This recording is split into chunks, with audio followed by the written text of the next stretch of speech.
You know that moment when someone in a position of tiny power decides your pregnant wife is a visual violation worthy of a tow truck in your own driveway? That's exactly what Victoria Langford did on a sunny Tuesday morning in Cedar Grove Estates. And it was the beginning of the end for her little clipboard dictatorship.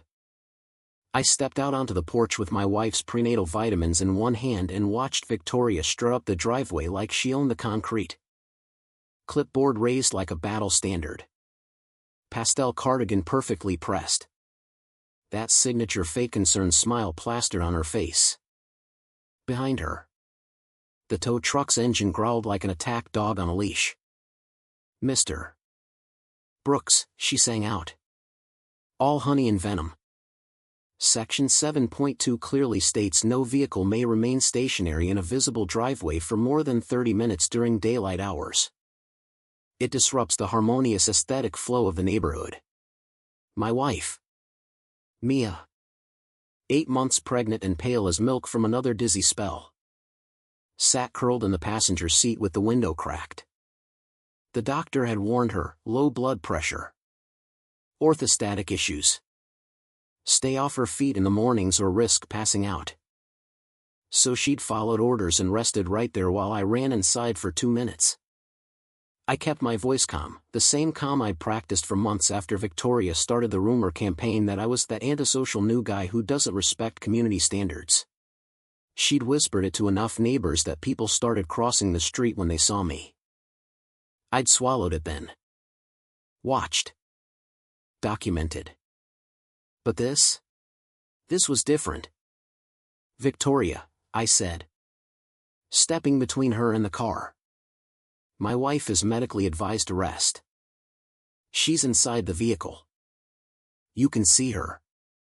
Towing her right now would be reckless and, quite frankly, cruel."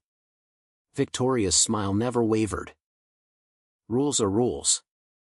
Tyler. We gave you the violation notice last week about visible clutter. This is enforcement. The community expects consistency." "Consistency?" I laughed once. Short and bitter. Funny how Mrs. Alvarez's work van sits out every morning and never gets a ticket. Or how your own husband parks his boat across 3 spaces at the clubhouse. But my pregnant wife resting for 10 minutes? That's the emergency. The tow driver shifted uncomfortably. Boots scraping the pavement. Neighbors were drifting onto porches now. Phones up. Victoria noticed. Her voice rose just enough to carry. "If you interfere, that's obstruction of HOA authority. I have the full support of the board." I pulled out my phone and hit record.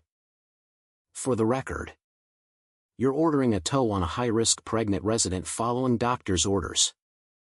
That's going on the neighborhood forum tonight. Smile for the camera. Madam President." Her eyes flashed, real anger cracking through the mask for half a second, before she recovered and waved the driver forward. That was the spark. The next 2 weeks became death by 1,000 citations. For new violations slid into our mailbox, the shade cloth over the nursery window, medical privacy violation. My recycling bin left out until 8:07 a.m. Aesthetic disruption. The small welcome mat with our last name, non-approved signage.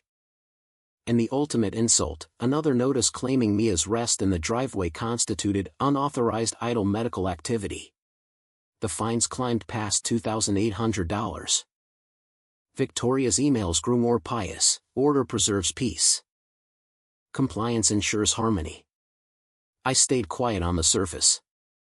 Inside, I was building a file. Every email, every selective enforcement photo I took at 6 a.m., the ones where half the street looked like a junkyard but only certain houses got tickets. The ones where Victoria's own rose bushes spilled into the sidewalk but somehow never earned a warning. Then Carlos from maintenance showed up one blistering afternoon. Tape measure in hand.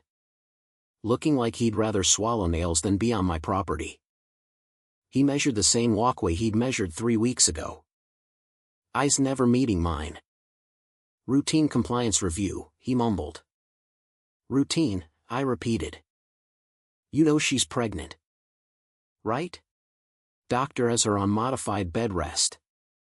Last week her blood pressure spiked so bad we almost went to the ER. Carlos's jaw worked. He glanced at the house.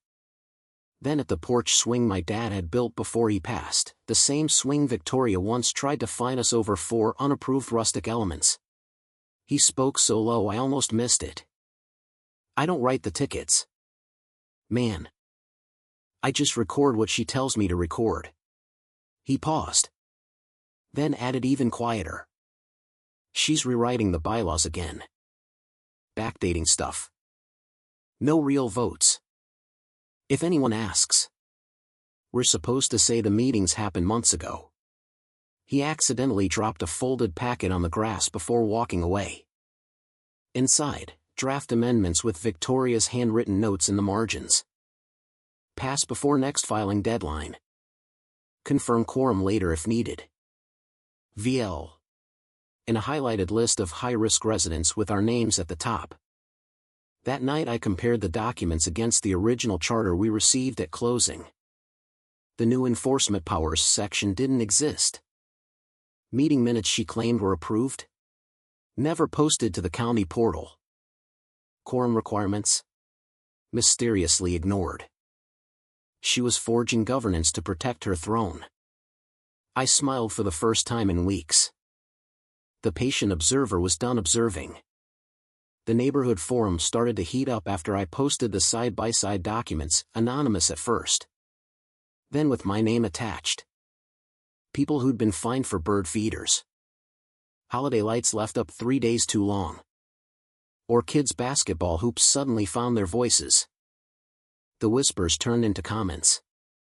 The comments turned into outrage. Victoria tried to shut it down with an emergency email blast. Misinformation is being spread by a disgruntled resident. The board stands united. But the cracks were showing. Carlos stopped returning her calls. 2 other board members suddenly had scheduling conflicts. I called an emergency homeowner meeting at the clubhouse. Citing the charter's own rules about transparency. 43 families showed up, more than I'd attended in years. Victoria arrived late. Chin high. Clutching her clipboard like a shield. She opened with her usual performance. This meeting was called improperly. Discussion of board matters requires. I plugged in the projector. Slide 1, her handwritten note in blue ink. Slide 2, the missing county filings. Slide 3, screenshots of selective enforcement, photos of the same violations on other streets that somehow never earn tickets. Slide 4, the high-risk list with our pregnant wife's medical condition circled. The room went dead silent. Then exploded. You cited my wife's rest as a violation, one woman shouted. She could have fainted. You fined me $200 for a flag that was half an inch too big, an army vet growled. But your rules don't even exist. Victoria's face cycled through colors, red. Then white. Then a sickly gray. Her perfect smile fractured. These documents are taken out of context. The board voted. Show us the minutes, I said quietly. The real ones. With actual signatures and quorum. She had none. Carlos stood up from the back. His voice shook but carried. I've been told to lie about the votes. I've got the emails. The fake minutes she had me print. I'm done.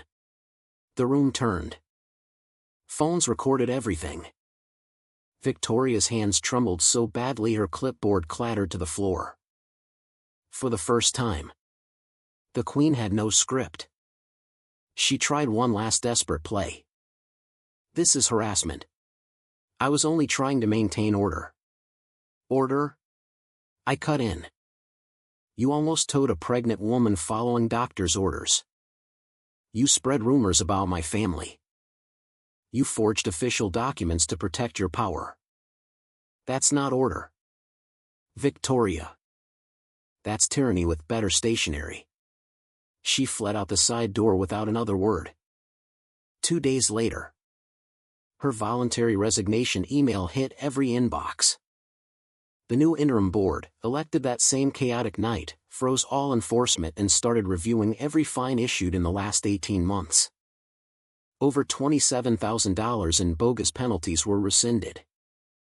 Carlos kept his job and became the new compliance coordinator, real compliance this time. Mia gave birth to our daughter 2 weeks later. Healthy and loud. We brought her home to a neighborhood that finally felt like one.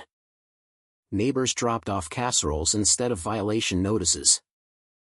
The porch swing my dad built now has a small brass plaque someone added while we were at the hospital, protected by community. Not permission. Victoria's house went on the market 3 months later. Last I heard she moved to a condo with no HOA. Good riddance. The swing still creaks on quiet evenings. Sometimes I sit there with my daughter on my lap and think about how one ridiculous tow truck call exposed an entire rotten system. Power loves to hide behind rules, until someone refuses to stay silent. So tell me in the comments, was Victoria just doing her job and upholding standards, or was she a bully who finally got what she deserved? Who was really in the wrong here, the pregnant woman resting in her own driveway? Or the woman who weaponized paperwork to control her neighbors? Drop your thoughts. I read every single one.